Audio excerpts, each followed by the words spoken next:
Mesdames et messieurs, bonsoir. Voici ce qui domine l'actualité de ce journal du vendredi 3 juillet 2026. À la une ce soir, le président Laurent Gbagbo face à la presse nationale et internationale hier jeudi 2 juillet à son cabinet.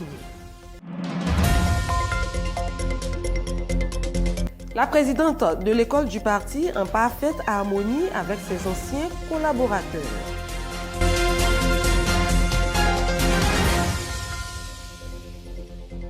En conférence de presse hier jeudi à son cabinet, le président Laurent Gbagbo a présenté aux Ivoiriens le pacte social qu'il propose.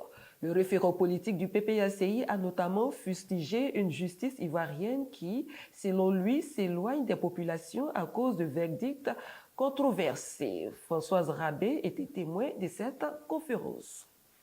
Annoncée il y a une semaine, la conférence de presse animée par le président Laurent Gbagbo s'est tenue hier 2 juillet au cabinet du référent politique et président du PPACI à la Riviera à Toban. Devant quelques responsables du PPACI, le premier vice-président exécutif en charge du pacte social et commissaire général, l'honorable Jean-Gervais Keïdé et tous les responsables des différents piliers du pacte social, le président Laurent Gbagbo s'est exprimé sur la situation sociale de la Côte d'Ivoire devant un parterre de journalistes des organes nationaux et internationaux. Pour ce qui est de la justice ivoirienne et de la défense des droits des détenus, le président du PPACI a rendu un hommage appuyé à la justice internationale tout en fustigeant la justice nationale.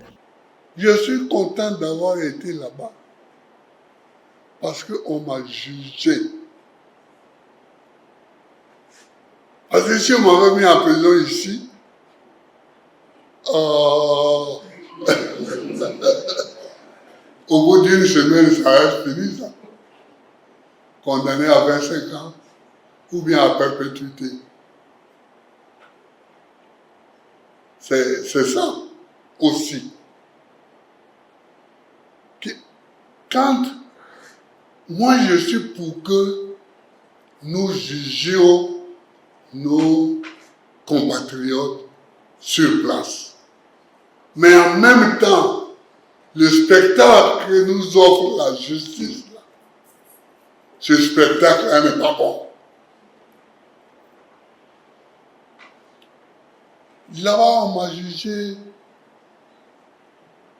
Oh, le procès a commencé. Oh, on m'a jugé des années. Hein. Et les témoins de l'accusation sont venus, 82 témoins sont passés, mais on m'a jugé. Et quand on m'a jugé, on a pris la seule décision qu'il y avait à prendre, on m'a acquitté. Alors on a vu que j'avais rien à voir avec le discours de Fatou Bensouda. Mais si on m'avait mis à Abidjan, en prison à Abidjan, messieurs, vous voyez ce que ça allait être, mais au bout d'une semaine ou de 2 même, on allait dire, il est condamné à perpétuité, puis c'est fini. C'est ça qui est le drame.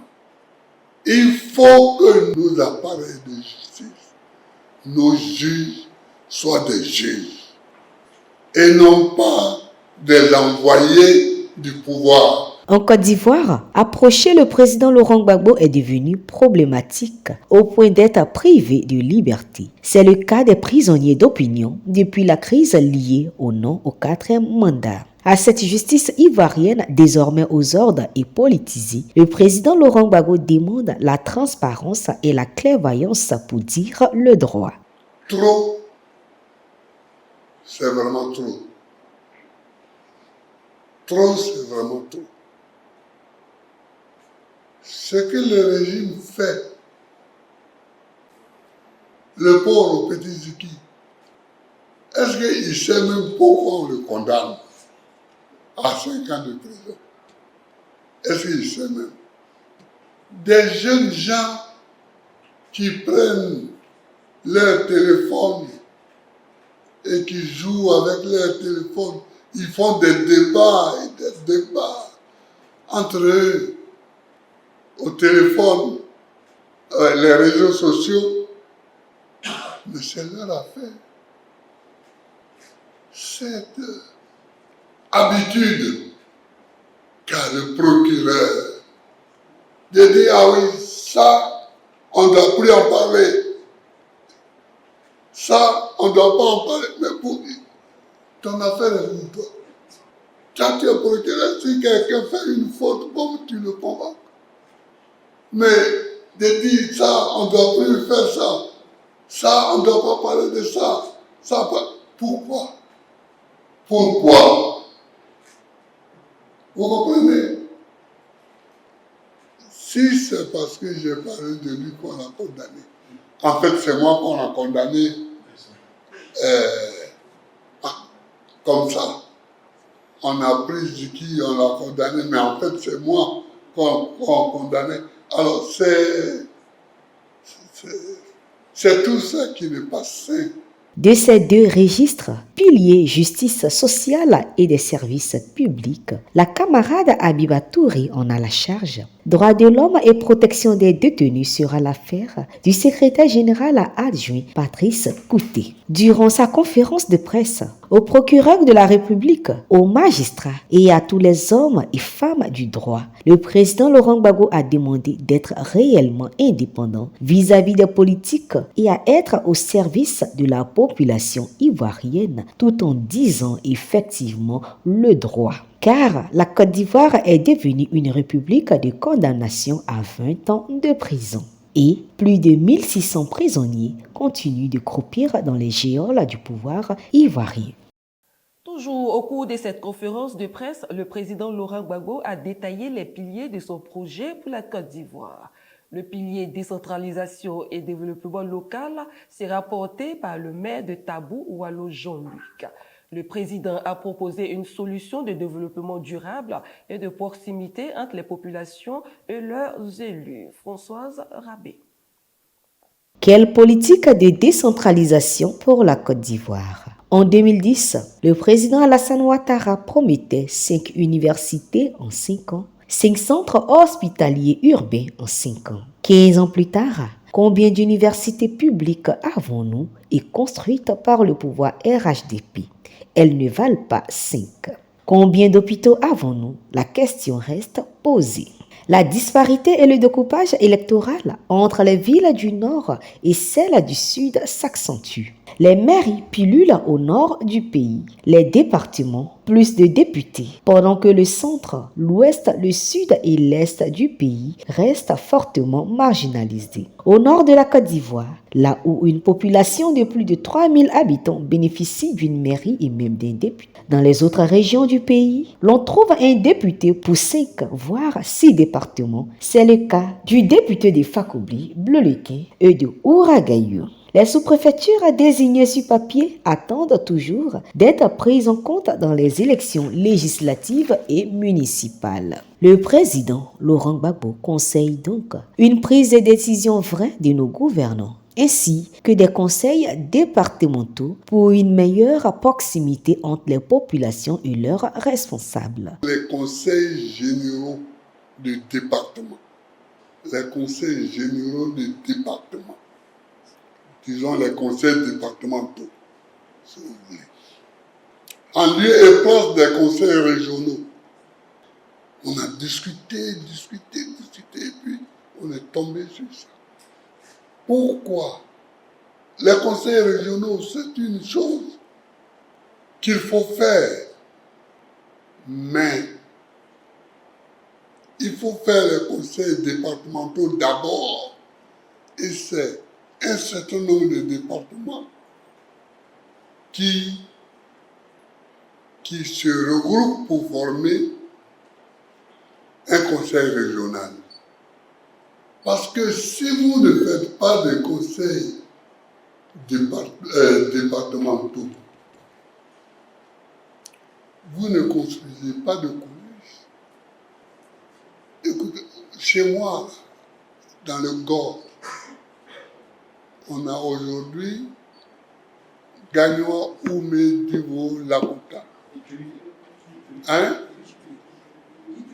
Oui, Guitry est devenu un département, donc Guitry. Mais si vous faites un conseil régional, le conseil régional n'a pas les moyens ni la vision pour s'occuper d'aller mettre une école à Guitry, un truc à Guibérois, un dispensaire à Ragaillon, un truc à Yéré, un autre truc à Ouattara. Alors que quand vous faites département, les guébiers sont là devant vous. Il dit nous, à Gaba, on veut ça. À Guibérois est là. Orgaillou est là. Donc, vous dites, bon, cette année-ci, on va faire pour Gaba, pour Guibérois et pour Ragaillou. Et l'an prochain, on va faire ici, mais c'est petit. C'est petit. Donc, ça vous coûte moins cher. Et puis, vous pouvez faire maintenant le conseil régional où vous réservez les bas dépenses. Pour le conseil régional maintenant, vous réservez de grosses choses comme, je ne sais pas moi, un CHU, une université. Si vous ne pouvez pas faire vous seul ou négocier avec l'État, vous donnez ce que vous pouvez. En mur, par exemple, l'État peut donner les profs, en fait. Sur la décentralisation, nous, on est prêt à aboutir au conseil régional, mais on commence par le conseil départemental pour pouvoir aborder les questions. À Lakota, ils avaient fait des choses. Même le lycée Bogadoudou, tout ça, c'est le conseil départemental qui l'avait construit. Vous comprenez? C'est le conseil départemental. Parce que les gens se sentent chez eux. Les gens se sentent chez eux. Le camarade Oualo Jean-Luc, maire du Tabou, est en charge de ce pilier décentralisation et développement local.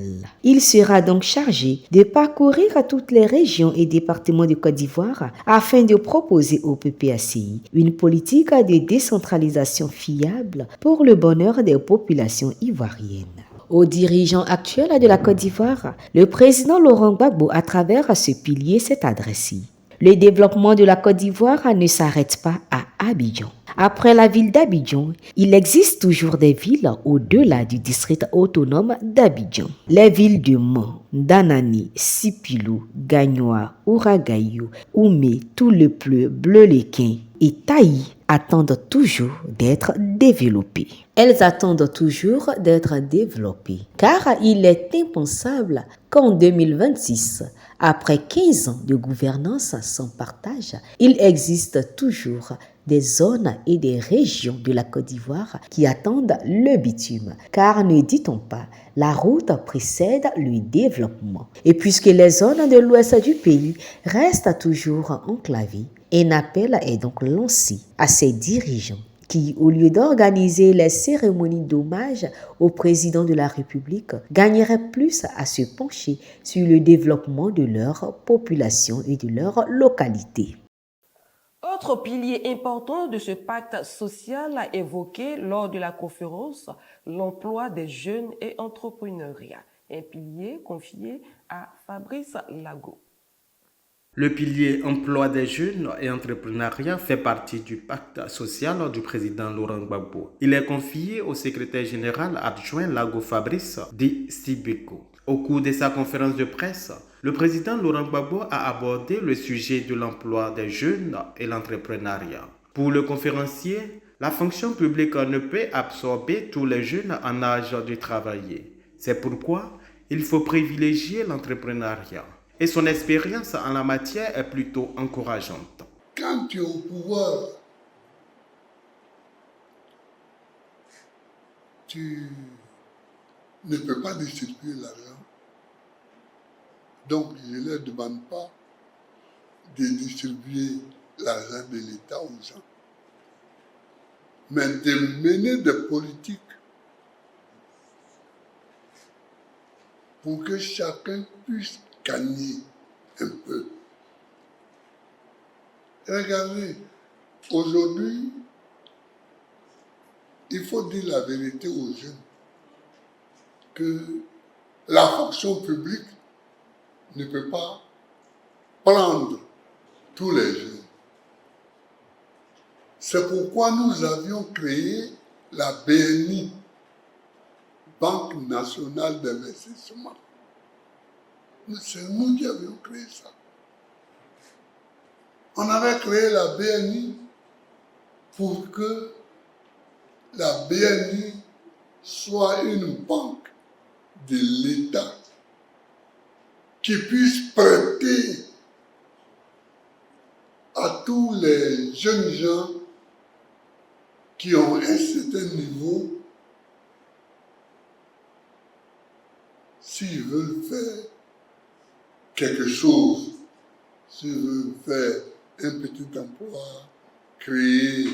Moi, j'avais essayé avec mon petit frère, je lui avais acheté une Dina et je lui ai donné la Dina. Ah ben il est devenu un chef à Mama. La Dina faisait Mama Gagnois, il est devenu riche. Il a même acheté un restaurant à Gagnois qu'il gérait, il a acheté ceci, il a acheté ça. Aujourd'hui, il existe certes un ministère chargé de la jeunesse doté du système de l'emploi jeune, mais combien de jeunes en bénéficient vraiment? Avec le pilier emploi jeune et entrepreneuriat, Fabrice Lago et son équipe auront le temps de réfléchir et faire des propositions adéquates au parti pour l'avenir de ces milliers de jeunes dont l'espoir repose sur le PPACI et son président Laurent Gbagbo. Après la conférence de presse du président Laurent Gbagbo, allons à l'école du parti avec la présidente Marie-Clémence Adam. Elle est en réunion avec ses anciens collaborateurs le mercredi 1er juillet au siège du parti. C'était une rencontre de reconnaissance après des années de collaboration. Je donnerai le maximum pour réussir cette mission. Ce sont les premiers mots de la présidente de l'école du parti, Marie-Clémence Adam. Reconduite à la tête de l'école du parti, la camarade Marie-Clémence Adam s'apprête à prendre officiellement fonction. Toutefois, elle ne saurait le faire sans remercier ouvertement ses anciens collaborateurs. Ce mercredi 1er juillet, elle a initié une rencontre à cet effet. Au sortir de cette rencontre, la présidente a précisé sa démarche. Aujourd'hui, mercredi 1er juillet, nous avons convoqué l'ancienne équipe de l'école du parti avec laquelle nous avons travaillé pendant 3-4 ans pratiquement pour clôturer officiellement l'exercice qui s'est achevé avec le congrès du parti. Nous en avons profité pour faire le bilan de ces années de formation et de travail. Et j'ai surtout profité pour les remercier de ce qui avait été accompli au niveau de l'école, de leur accompagnement, de leur aide. Nous avons félicité aussi les anciens membres de l'école qui ont été nommés à d'autres fonctions, notamment les camarades Ndré Jean et Bois Kobenan qui ont été nommés au comité de contrôle. À tous les autres, j'ai profité pour dire ma gratitude pour ces années de franche collaboration et demander aussi leur soutien pour l'exercice qui s'ouvre. Cette réunion était donc une réunion de clôture officielle de l'exercice passé et surtout de dissolution de l'ancienne équipe de l'école du parti en attendant une recomposition de l'équipe selon les recommandations de la décision de nomination qui m'a été signifiée. Profitant de cette rencontre, la présidente a exprimé sa gratitude au président Laurent Gbagbo, le référent politique. Puis, s'est engagée à donner le maximum d'elle-même pour réussir sa mission. J'ai accueilli l'annonce de ma nomination avec beaucoup d'honneur, beaucoup de gratitude. Dans un contexte de restructuration profonde du parti, tel que nous le vivons, cette nomination m'oblige. Elle m'oblige à plus de rigueur, elle m'oblige à donner de moi le meilleur pour satisfaire aux exigences du président Laurent Gbagbo, notre référent politique. Bien sûr, je le remercie profondément de cette confiance-là renouvelée et je veux l'assurer de ce que je mettrai le meilleur de moi-même à satisfaire aux exigences de cette fonction. La nouvelle équipe dirigeante de l'école du parti a pour défi majeur de renforcer la formation idéologique, politique et militante des cadres et de la base. Autre rencontre le même jour, à peine nommé, le secrétaire général adjoint chargé du district des montagnes, l'honorable Gueye-Gougnon Ignace, dit l'ENAS, a réuni les cadres du district au siège du parti le 1er juillet pour un état des lieux et des perspectives. Le secrétaire général adjoint en charge du district des montagnes, l'honorable Gueye-Gougnon Ignace, a présidé le mercredi 1er juillet 2026 au siège du parti une importante rencontre de prise de contact et d'échange. Y ont pris part les ex-coordonnateurs régionaux et leurs adjoints, les secrétaires fédéraux non résidents, les élus des départements membres du comité central, les membres des ex-bureaux nationaux des structures spécialisées et d'activités, ainsi que les cadres militants du PPACI originaires des montagnes. L'ordre du jour de la rencontre portait sur 2 points essentiels: l'état des lieux des structures de base du district des montagnes et les perspectives. Après le tour des informations avec en bonne place les décisions du président du parti, le référent politique Laurent Gbagbo, le secrétaire général adjoint a recentré les débats sur l'état des lieux. Chaque responsable a présenté l'état de l'implantation du parti dans sa zone de compétences. Il ressort de ces interventions que beaucoup a déjà été fait, mais qu'il reste encore du travail. Ce travail, a indiqué le camarade Lenas, sera accompli avec l'appui de la cellule de renforcement de l'implantation CRI. À la fin, le tout nouveau responsable du district des montagnes a invité tous les cadres à exploiter le potentiel dont dispose le district en une réalité politique et électorale. Les chiffres pratiques, bon, c'est ça notre travail. Demain, quand on va faire un cabinet, qu'on va responsabiliser des camarades, c'est le travail qu'on va faire. Parce qu'on c'est fier, c'est bien, c'est gentil de dire oui, on a 30 fédérations. Mais est-ce qu'au fond, ces 30 fédérations ont les structures de base nécessaires? Il y en a où c'est vraiment existant, il y en a où il n'y en a pas. Et donc, ce que tu as dit, nous sommes les zones de peuplement du PPACI. Que ce soit au niveau... c'est toute l'ancien cercle de Mans.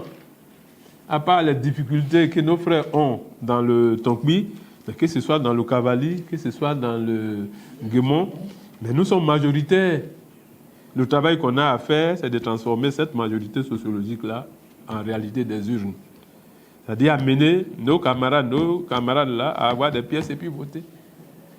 Sinon, ce n'est pas catastrophique chez nous. C'est pourquoi les zones sur lesquelles le parti compte, nous faisons partie de ces zones-là. Et donc, nous avons un devoir de mériter cette confiance que le président Laurent Gbagbo a placée en nous. On a le Cavali qui a 26 fédérations homologuées fonctionnelles. Le Guémon a 30 fédérations homologuées fonctionnelles. Et au niveau de Tonkmi, on a encore 22 fédérations où il faut faire des élections.